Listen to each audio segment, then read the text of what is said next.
Assalamualaikum warahmatullahi wabarakatuh. Halo teman-teman semua, pada kesempatan ini Warta Sejarah akan mencoba untuk melanjutkan eksplorasi sejarah kita, ngomongin sejarah di atas motor ya teman-teman semua. Pada video yang pertama kita telah ngomongin perjalanan dari Tanjung Kari ke Metro. Nah, di kesempatan video kedua ini kita bakal coba untuk berkeliling di kawasan Batanghari teman-teman. Nah, perlu kita ketahui bersama, Batanghari merupakan salah satu kecamatan yang ada di Lampung Timur yang punya nilai histori. Salah satu nilai histori itu terjadi pada zaman revolusi fisik, mempertahankan kemerdekaan Indonesia. Nah, seperti apa perjalanan kita di Batanghari? Yuk kita ikuti bareng.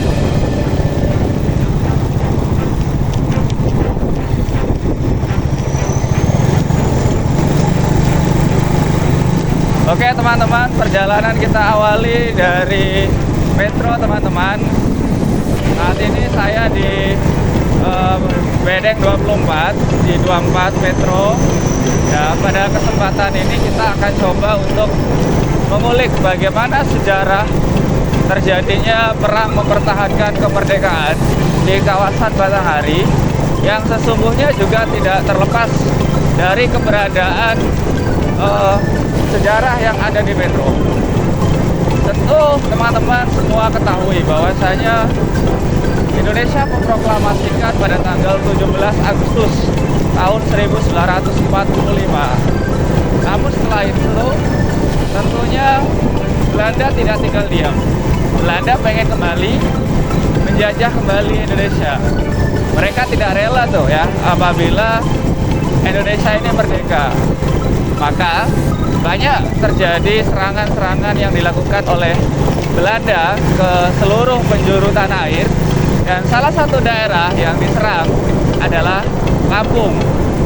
Nah, jika daerah-daerah lain di Indonesia mengalami serangan oleh Belanda sejak agresi militer Belanda satu di tahun 1947 dan agresi militer Belanda 2 tahun 1948, di mana dua serangan ini merupakan serangan besar-besaran Belanda yang dilakukan guna merebut kembali kekuasaan di Indonesia. Nah, untuk Lampung sendiri teman-teman itu dikuasai Belanda, itu mulai dilakukan serangan besar-besaran ke Lampung itu pada tanggal 1 Januari 1949, yakni menyusul setelah adanya agresi militer Belanda kedua. Dampaknya nantinya beberapa kota di Lampung menjadi target serangan dari pasukan Belanda. Nah, perlu teman-teman ketahui bersama bahwasanya Belanda pertama kali menguasai Lampung itu adalah di Pelabuhan Panjang, yang menyusul kemudian menyerang kota-kota di sekitarnya seperti kota Teluk Betung dan Tanjung Karang. Nah, serangan dua kota ini kemudian memaksa pemerintah di daerah Lampung kemudian mengungsi keluar kota. Banyak para pejabat militer dan sipil berusaha untuk mengamankan peperangan. Nah, sebelum saya lanjutkan teman-teman, nah saat ini kita berada masih di 24. Jadi kita arah ke stadion ya teman-teman. Kenapa saya lewat sini? Karena di zaman revolusi fisik antara Metro dan daerah Batanghari ini merupakan satu paket medan perjuangan.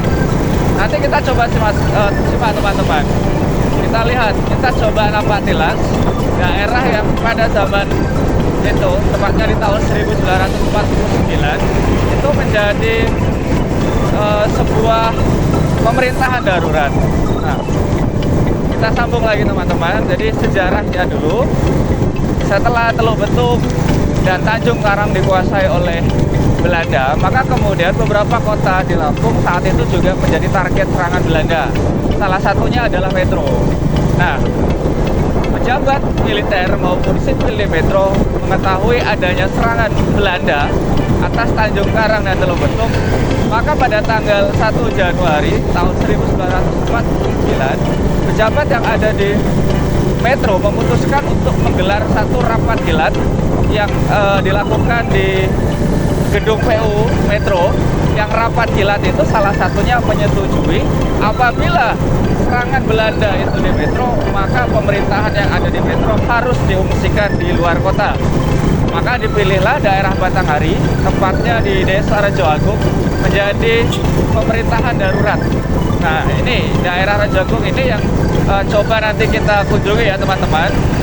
Nah, ini kita coba menuju Rejo Agung. Saat ini kita berada di daerah Stadion 24 ya, di Tejosari.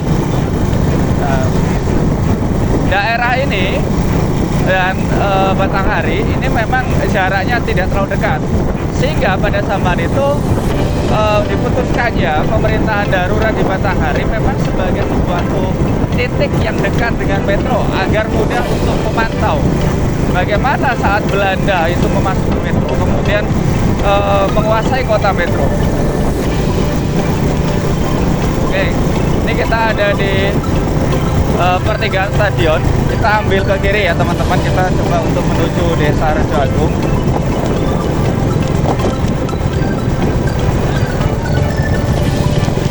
Nah, pemerintahan darurat pemerintahan darurat Medan Metro, atau juga yang menyebut Lampung Tengah pada zaman itu, ini terbentuk seperti yang saya sampaikan di awal, tidak terlepas dari adanya rapat kilat. Nah, rapat kilat ini sebagai antisipasi bahwasanya apabila terjadi serangan dari Belanda. Nah, maka kemudian apa yang ditakutkan istilahnya oleh pejabat militer maupun sipil yang ada di Metro saat itu memang benar terjadi. Belanda melakukan serangan terhadap Metro pada tanggal 3 Januari 1949. Nah, hingga akhirnya kemudian Metro berhasil dikuasai Belanda yang memaksa pemerintahan harus diungsikan ke luar kota Metro. Nah, ini kita menuju perbatasan antara Metro dengan Batanghari ya teman-teman.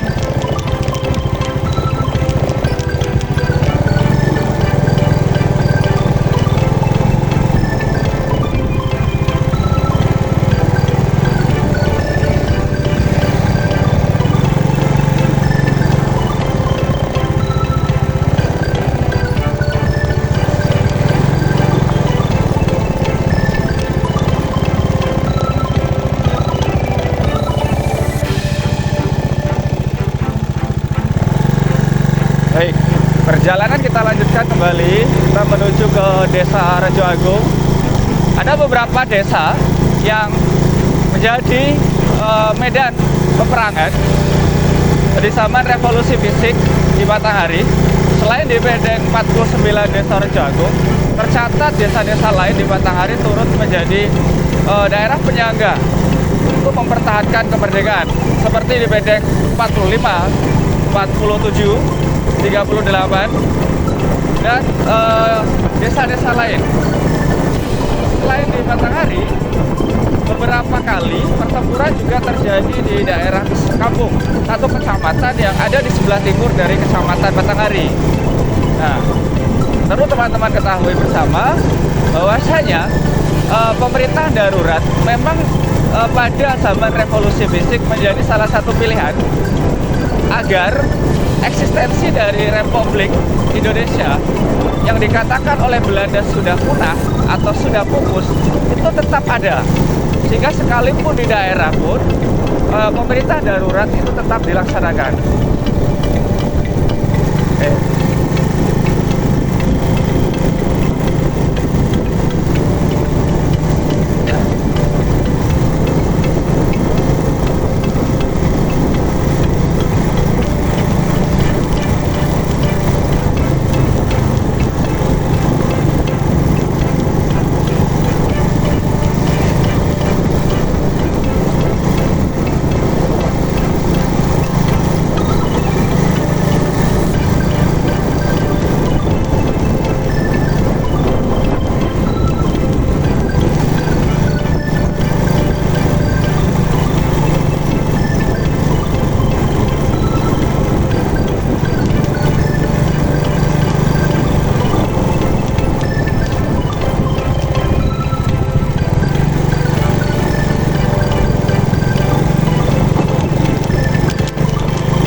Oke teman-teman, di depan kita ini ada gapura desa Telogorejo Bedeng 44. Kita ambil ke arah kanan ya teman-teman.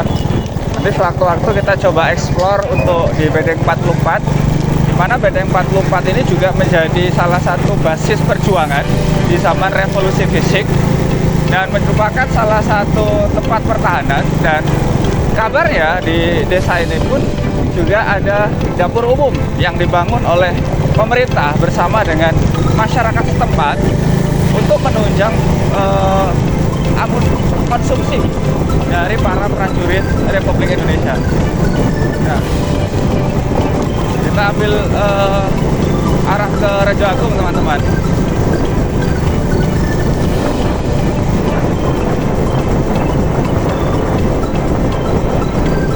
Baik, perang mempertahankan kemerdekaan sendiri itu sejatinya memang terjadi di seluruh pelosok tanah air. Hal ini menunjukkan bahwasanya kecintaan masyarakat akan kemerdekaan itu memang benar-benar terjadi. Hingga apa yang dikatakan oleh Belanda bahwasanya setelah adanya agresi militer, ya, pemerintahan Indonesia pupus, itu nyatanya tidak benar-benar terjadi. Bagaimana kita ketahui bersama bahwasanya pemerintahan darurat yang ada di Indonesia utamanya dijalankan oleh Mr. Safrudin Prawira Negara yang ada di Sumatera Barat. Hal ini lantas kemudian juga dilakukan di daerah-daerah termasuk di Lampung. Nah, untuk pemerintahan darurat di Lampung pada zaman perang ini memang terjadi pemindahan pemerintahan setelah ibu kota Teluk Betung dan Tanjung Karang dikuasai oleh Belanda. Nah, salah satu tokoh yang berperan dalam pemerintahan darurat di Lampung ini adalah Mr. Gile Harun. Nah, salah seorang pejuang Lampung yang memimpin bagaimana pemerintahan daerah di Lampung, di Karesiden Lampung itu tetap berjalan.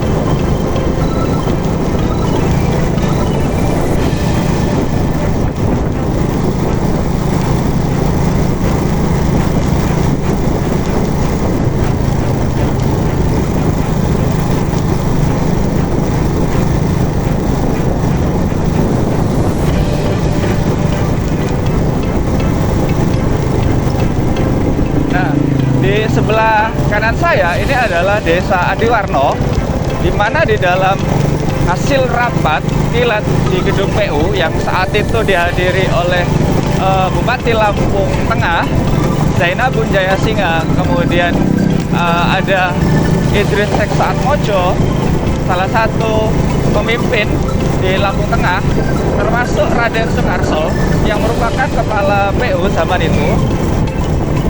Dan juga dihadiri oleh beberapa tokoh-tokoh lain, baik itu militer, sipil, maupun tokoh-tokoh laskar rakyat. Maka diputuskan salah satu daerah penyangga selain tadi Desa Rejo Agung, maka daerah Desa Adiwarno ini pun juga menjadi salah satu basis militer, di mana pemerintahan sipil itu berada di Desa Rejo Agung, sementara untuk pemerintahan militer yang dipimpin oleh Harun Hadimarto itu berada di Desa Adiwarno ini teman-teman, yang ada di sebelah kanan kita.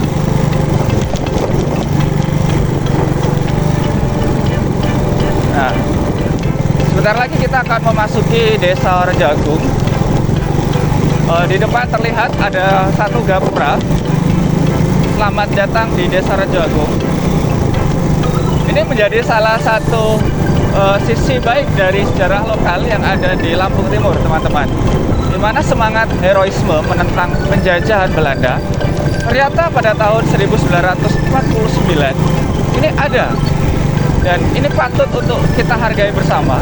Salah satu bentuk penghargaan kita adalah mempelajari sejarah yang ada dan terus mengenang bagaimana nilai-nilai historis itu hadir. Nah, ini di depan kita, teman-teman. Ini kita masuk di Desa Rejo Agung.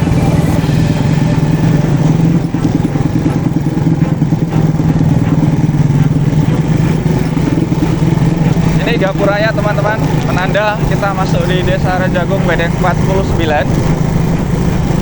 Inilah Desa yang turut menjadi saksi pada tahun 1949 perang mempertahankan kemerdekaan Indonesia.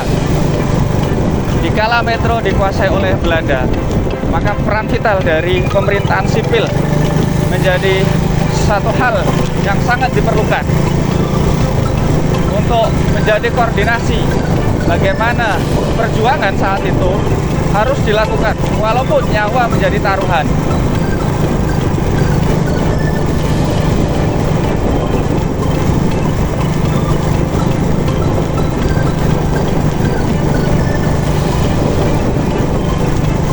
Nah, ini teman-teman, di sebelah kanan kita ini ada satu buah monumen untuk mengenang keberadaan dari sebuah perjuangan pada tahun 1949. Nah, ini teman-teman bisa lihat bagaimana perjuangan pada zaman itu. Nah, kita coba untuk melihat bagaimana kondisi saat ini untuk desa ini ya teman-teman. Nah, ini adalah pos komando.